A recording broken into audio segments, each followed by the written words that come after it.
Well, thank you for joining me again, students at Spring Lake Village. Appreciate your participation in these lecture series.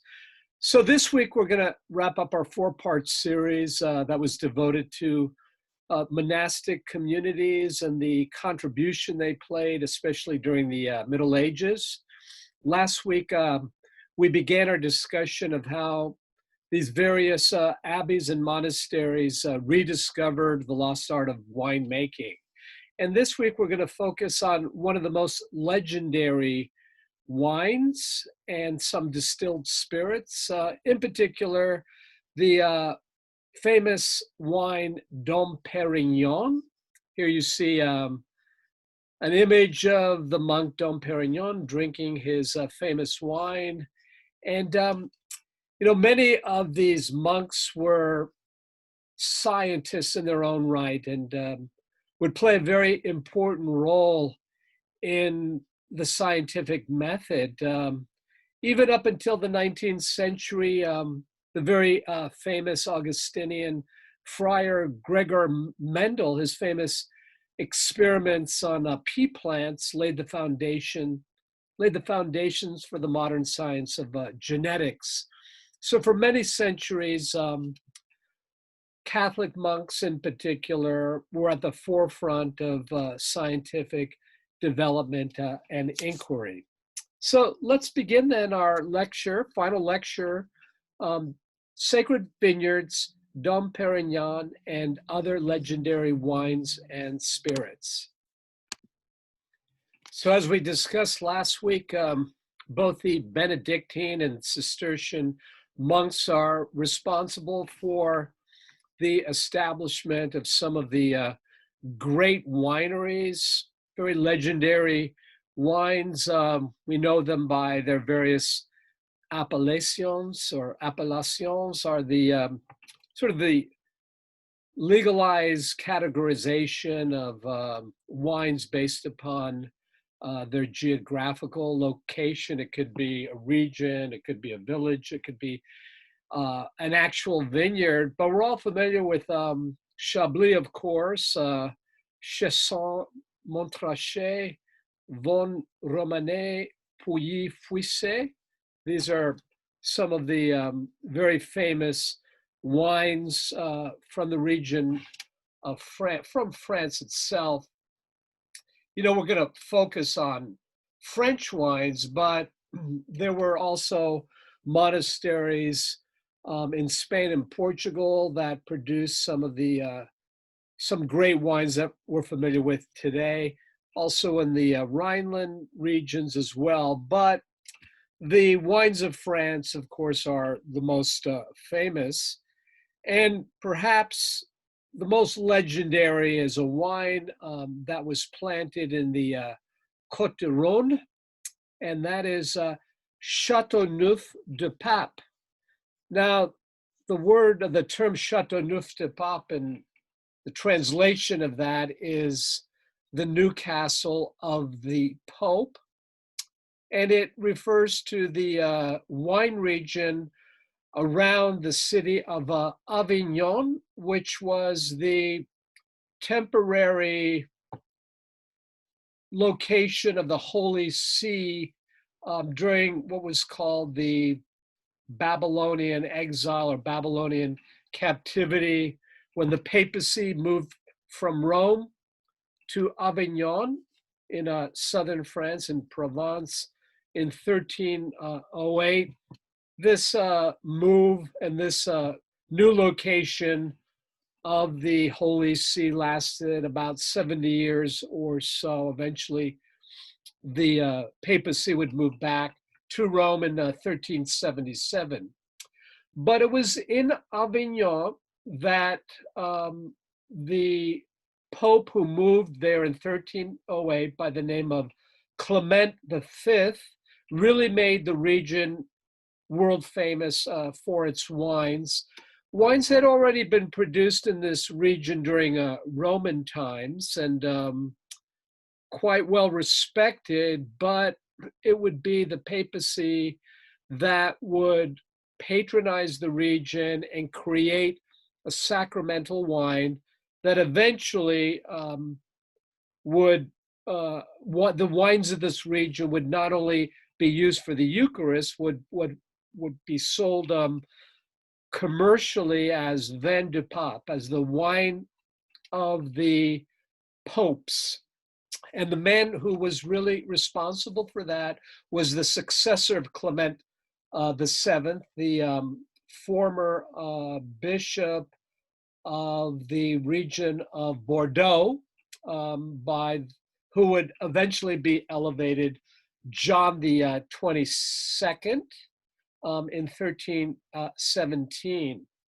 And he built a castle, this famous citadel, the famous castle of Châteauneuf-du-Pape.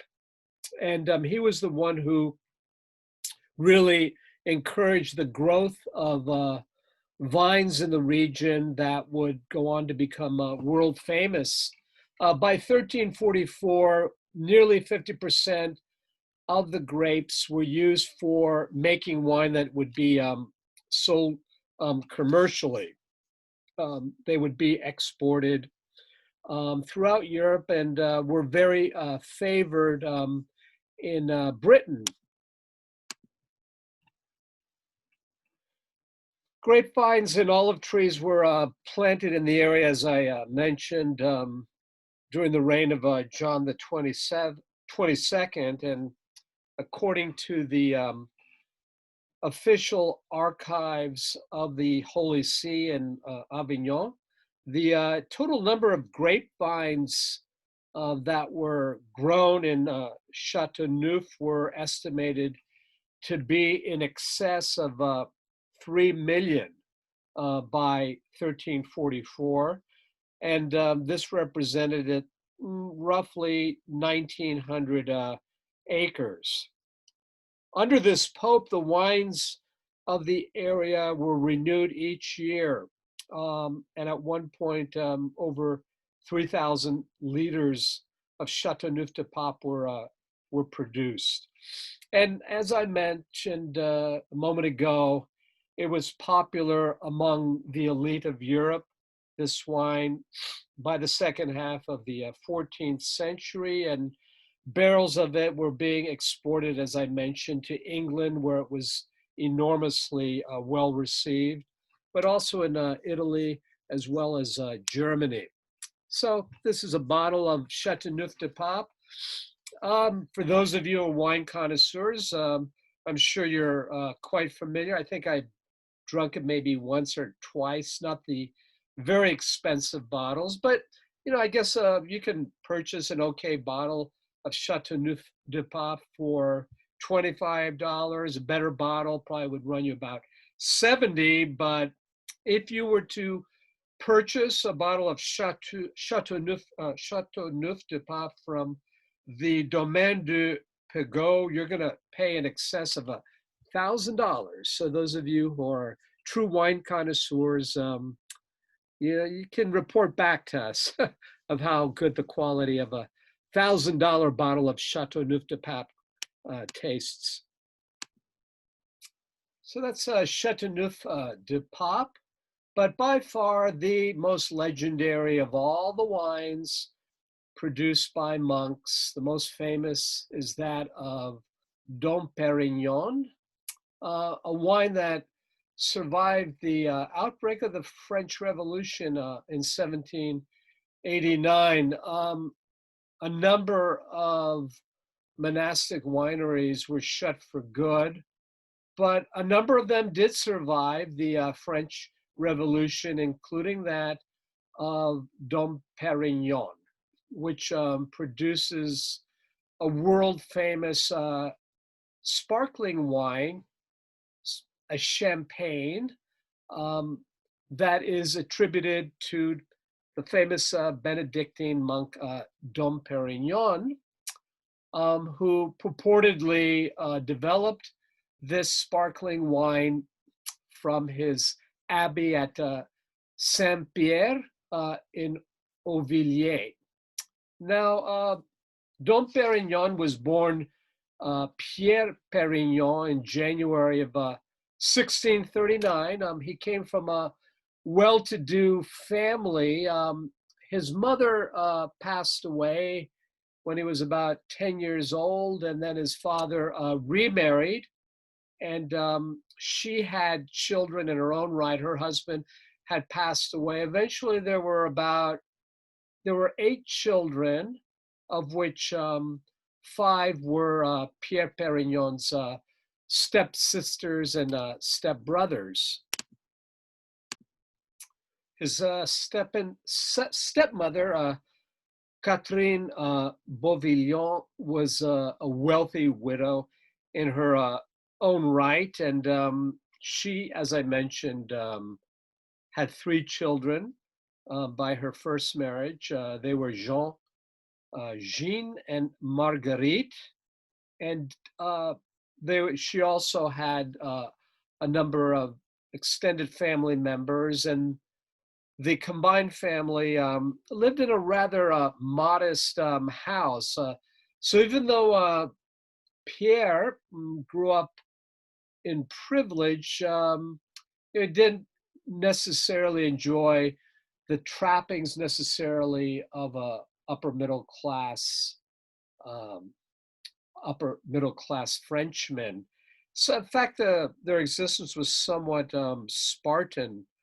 Again, they had the wherewithal to enjoy a very opulent existence, but they chose to live a simpler life. And we don't know much about his early childhood until in 1652, when he was about 14. He did enroll in a Jesuit college in Chalon on the Mar River. And 6 years later, he then entered the Abbey of Saint-Vannet, which was founded by a very famous monk by the name of Dom Didier de la Cour.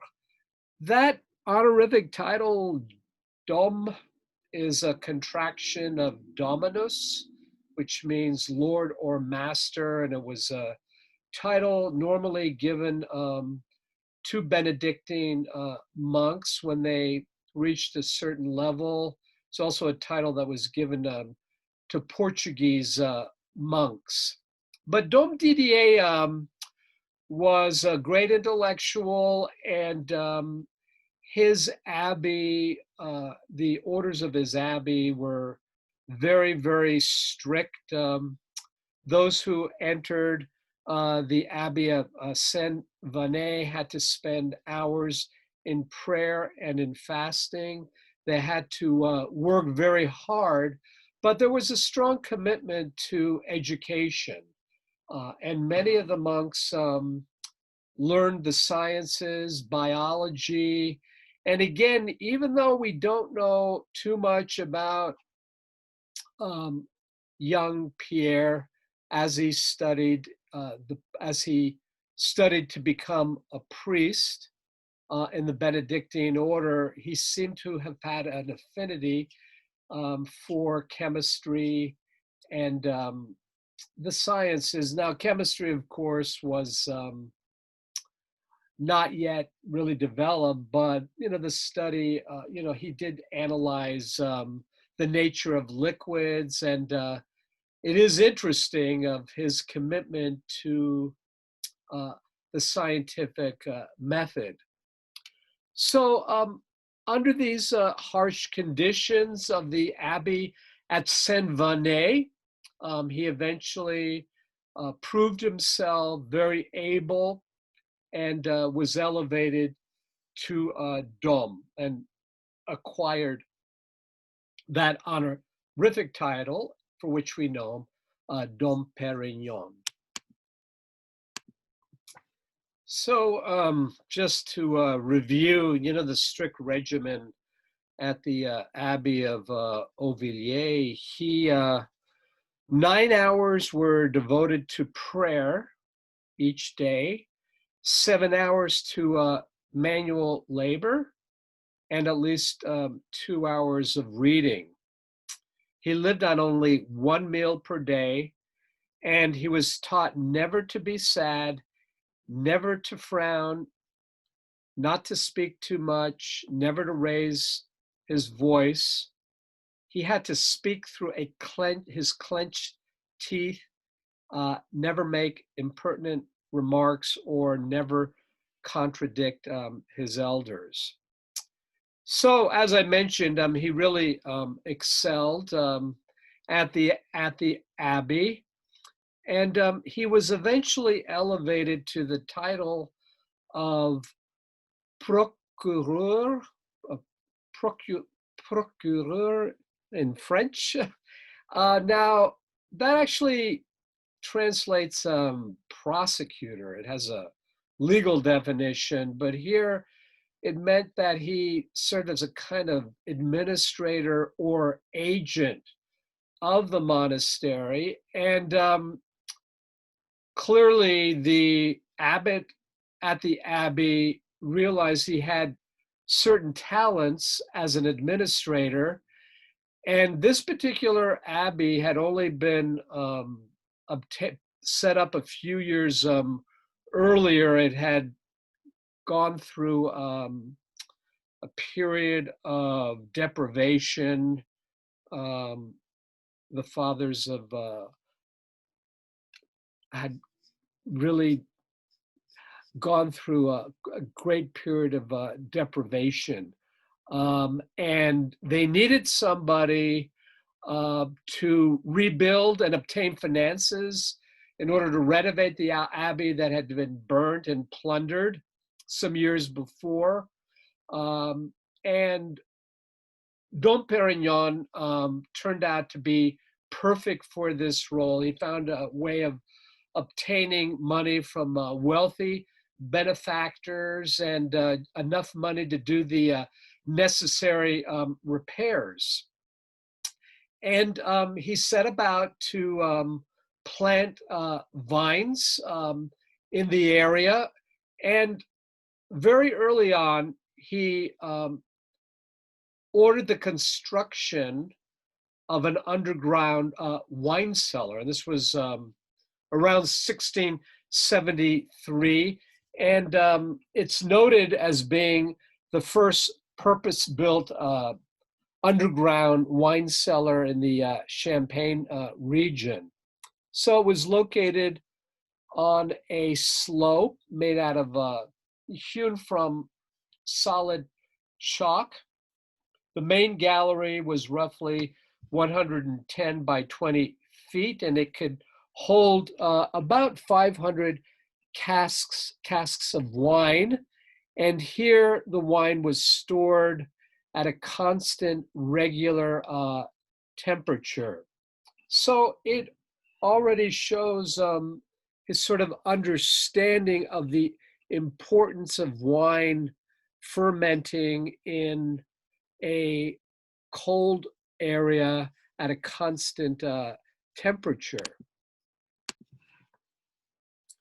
So today the storage of wine at cool and regular temperatures is pretty much taken for granted.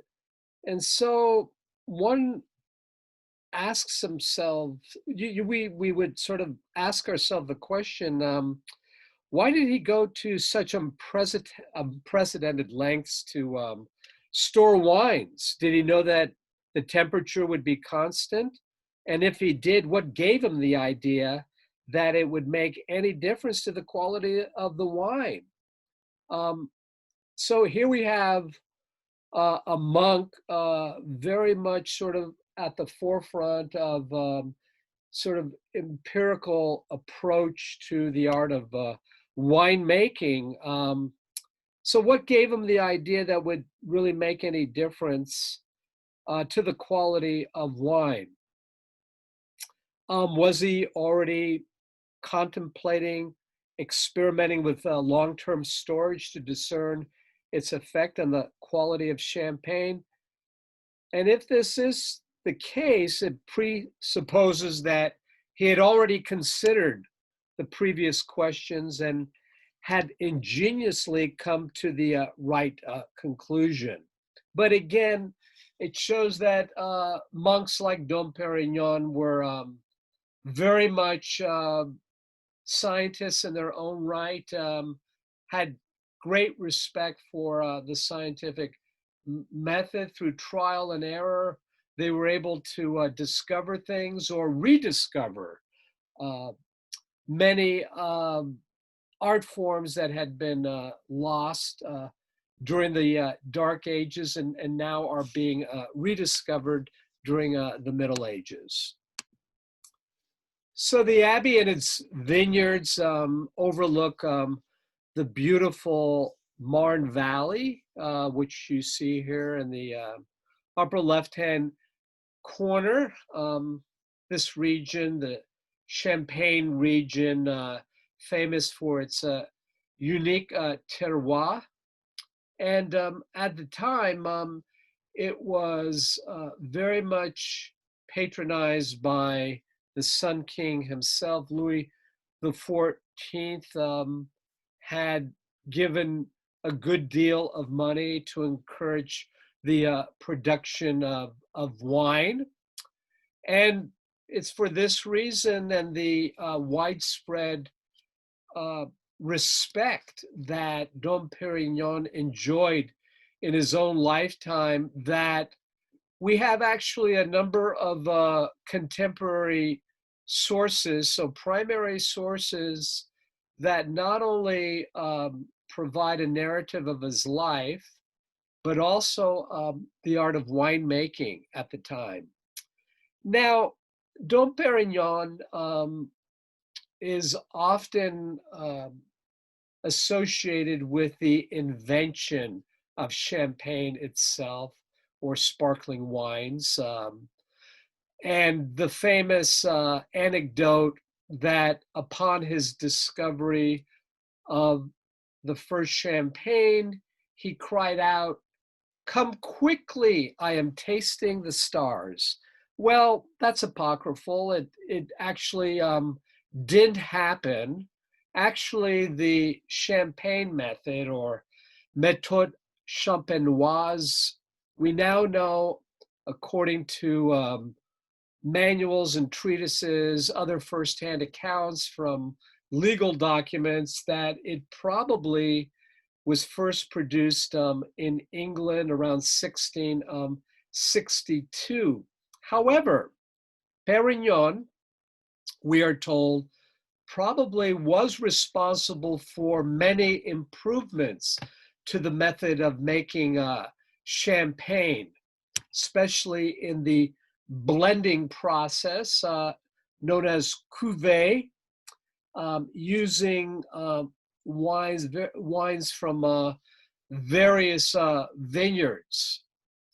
So at some point, winemakers realized that bubbles, this characteristic of bubbles in wine, could be achieved when you fermented wine a second time.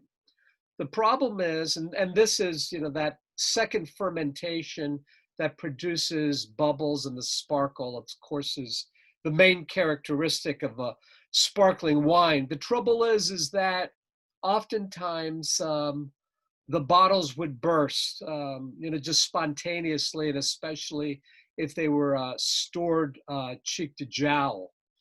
And in the springtime, as yeast began to come back to life, it would create an overabundance of carbon dioxide, and the bottles would blow up. So these, so Dom Perignon studied this phenomenon, and again, empirically, he seems to have found a way to ameliorate, or at least to prevent this bursting of bubbles as a result of the increased carbon dioxide. So again, even though he probably did not, and the evidence suggests that he in fact is not the inventor of what we call champagne, like so much else he did in the development of wines and analyzing the winemaking, old winemaking traditions, uh, he found a way to address this problem of carbon dioxide. So again, there are no primary sources that point to him being the inventor of the champagne method. And he himself, he had been famous note taker. He wouldn't have been shy in proclaiming to the world that he had invented the champagne method. But he did say that the champagne produced from the Abbey of Auvilliers was the best wine in all the world. So again, he would continue to improve upon the méthode champenoise, and his successor, by the name of Frère Pierre, wrote a manual. Here, I should show you first here. This is a couple maps showing you the Champagne region. The famous appellation of Épernay is world famous. Here's the famous Vallée de la Marne. It's a famous Marne River. But those of you who are probably connoisseurs of champagne are familiar with a lot of these appellations like Côte de Suzanne, the Champagne Gatinois. Again, this is the region of the Champagne region, which is, you can see here, located northeast of Paris. And here's a splendid view of the Marne River Valley and the famous vineyards of the Champagne region.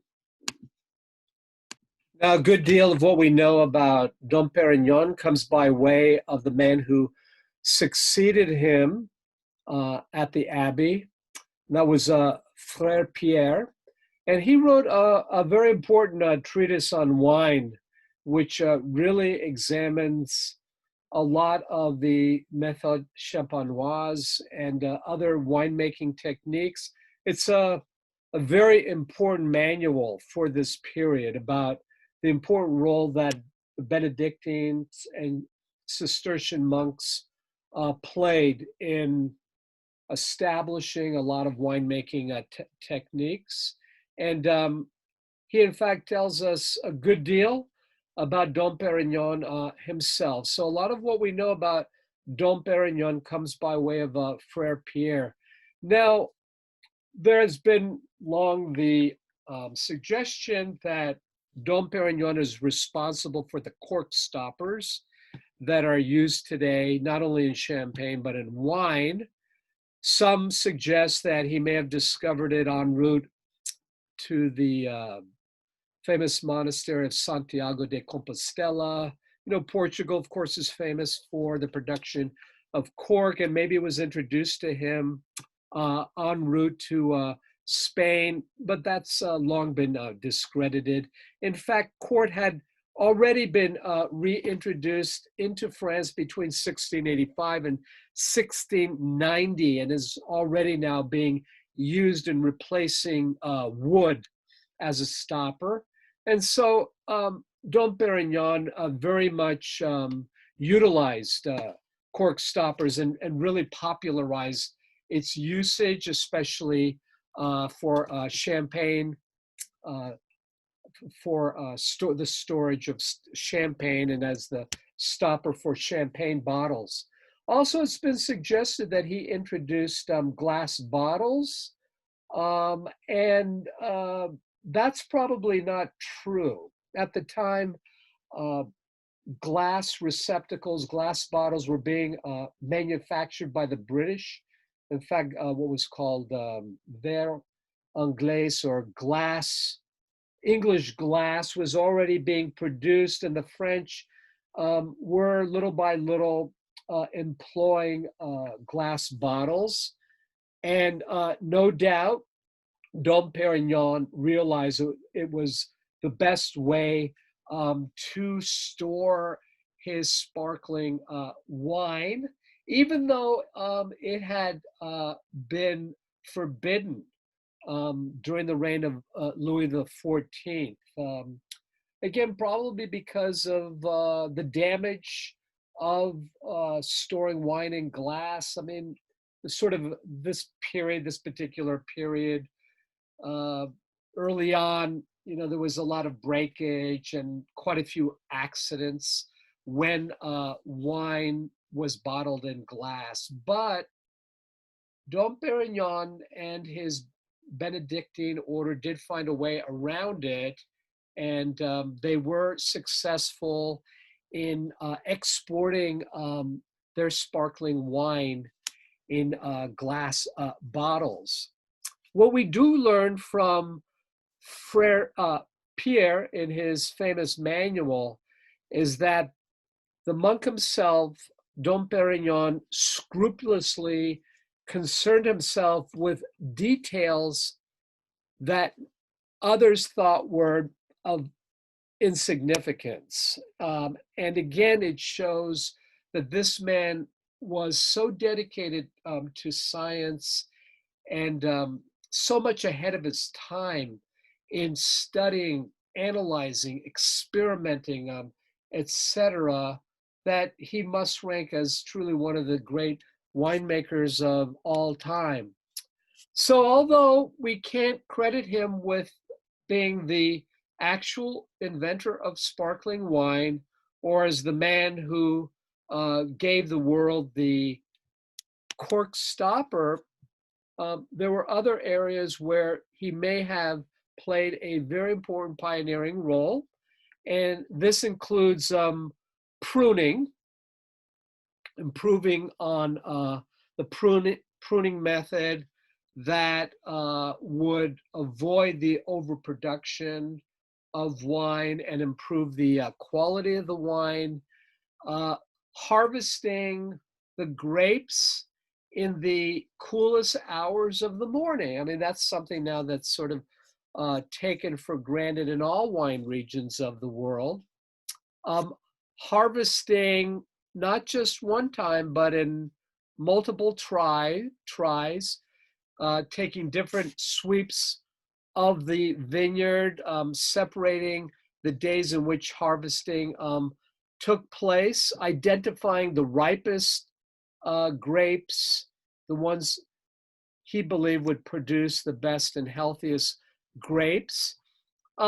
The sorting out of the rotten grapes is attributed to him. A lot of this just seems like common sense, but he was so meticulous and exacting in the way that grapes had to be harvested.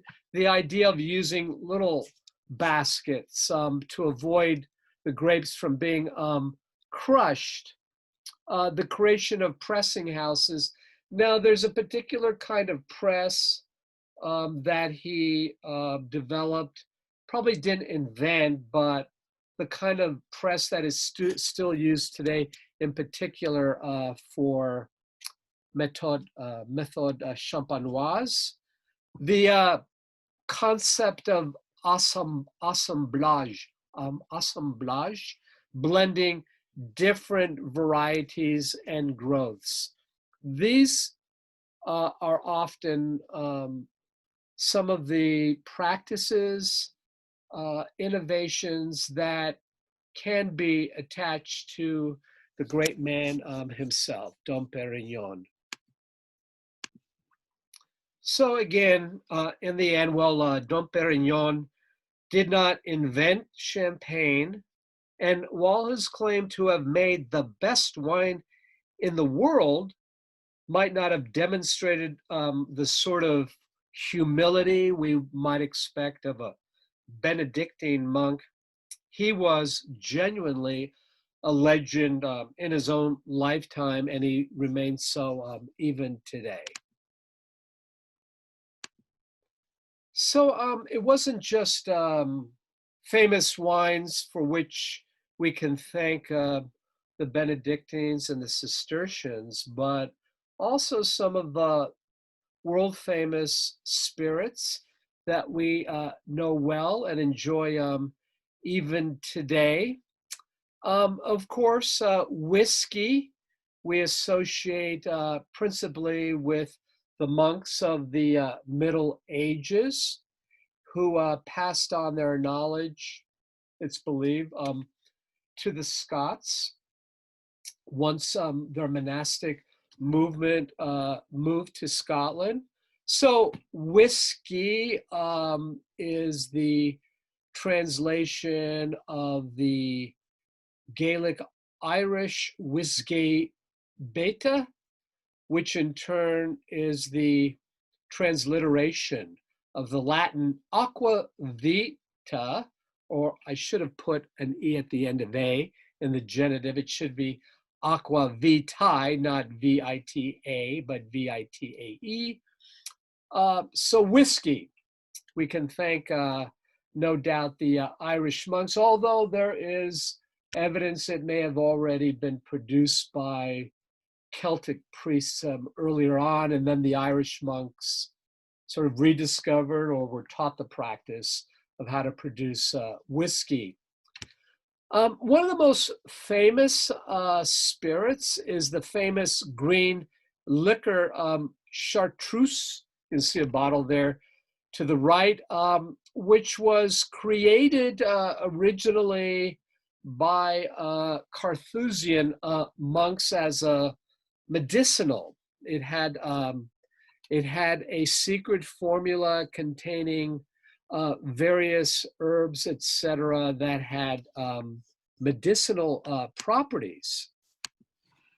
So, of course, there are a lot of legends, apocryphal stories that we have to kind of take with a grain of salt, but at least according to perhaps maybe the most reliable tradition, a marshal in the French artillery of Henry IV, a man by the name of Marshal Annibal d'Ancre, presented the monks of the Carthusian monastery at Vauvert, which is located actually just outside of Paris, a alchemical manuscript that contained a recipe for what was reputed to be an elixir of long life.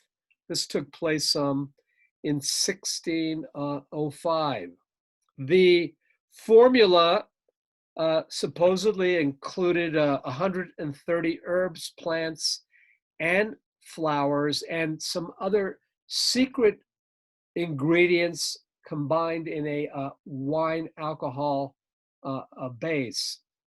The monks had intended their liquor to be used, as I mentioned, as a medicine, but the recipe would eventually be improved upon by a monk who was a pharmacist by the name of Jerome Maubec at the Grand Chartreuse Monastery of Isère, which is located not far from Grenoble. So this in 1737 improved on the creation of this world famous spirit.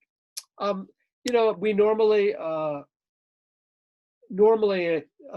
it's produced as a green liqueur, but there are other variations of it, yellow liqueurs. Different herbs are added to it, sometimes lavender, but the most famous, of course, is the green, which is sweeter than the yellow, about 40% alcohol or 80% proof. The monks were eventually expelled from their monastery by the government in 1903. Their property and their distillery had been confiscated, but eventually the production of it began anew in the middle of the 20th century, and today enjoys still is widely popular and enjoyed by many today. You've probably heard of Benedictine. This was invented way back in the Renaissance in the very early 16th century by a Benedictine, an Italian, by the name of Dom Bernardo Vincelli.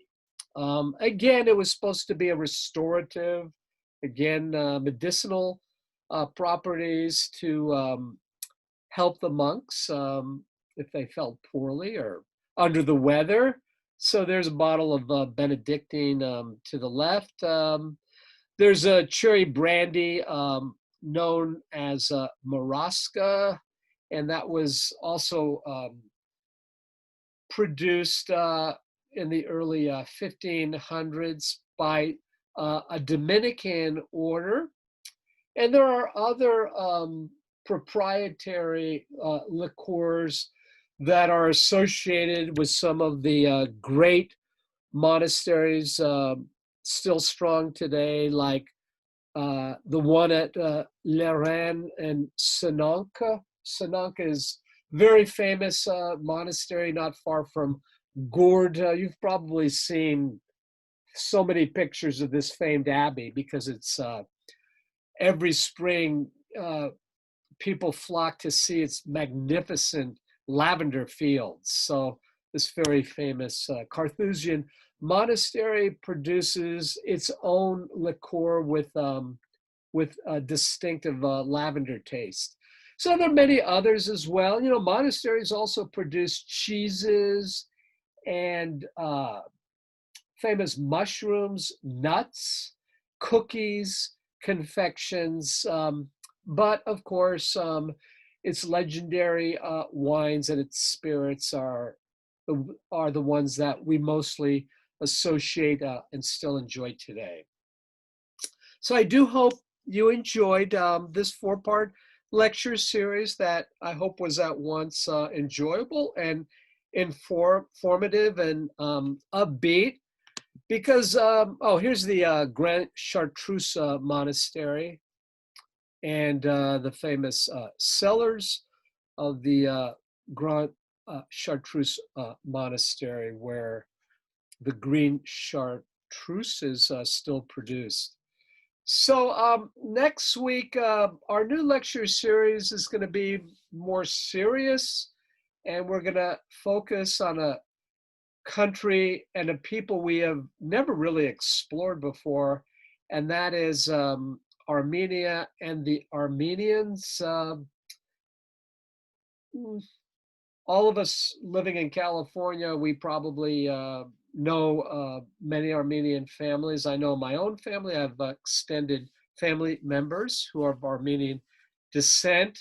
California has quite a sizable Armenian population, but it's only been maybe in the last 20 years that people have sort of rediscovered the Armenian people, let's say in some of its tortured history, especially after World War I, the horrific genocide of the Armenians. So February will be devoted to a study of the history of the Armenian people from ancient times until our modern day. So I hope you join me next week as we begin this important and serious discussion. So look forward to seeing you all again next week. And until then, please take care of yourself.